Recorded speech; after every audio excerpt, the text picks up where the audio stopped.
Friends, பாவக்காய் புளிக்குழம்பு எப்படி செய்யுதுன்னு பார்க்கலாமா?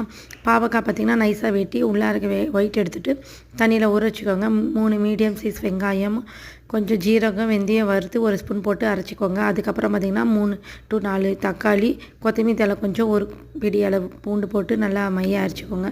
அதுக்கப்புறம் ஒரு 100 ml எண்ணெய் விட்டு பாவக்காய் போட்டு நல்லா வறுத்து ரெட் கலர் ஆன அப்புறம் எடுத்து வச்சுக்கோங்க.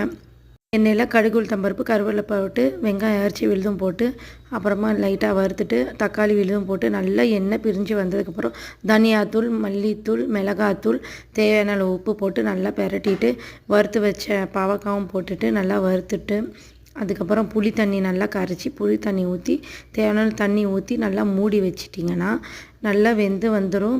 குழம்பு வந்துட்டு நல்லா திக்காக வரும். நல்லா எண்ணெய் பிரிஞ்சு வந்ததுக்கப்புறம் கொத்தமல்லி தழை தூவி இறக்கிடுங்க. பாவக்காய் புளிக்குழம்பு கொஞ்சம் கூட புளிக்க கூட கசக்காது, செம்ம டேஸ்ட்டாக இருக்கும். ட்ரை பண்ணி பாருங்கள்.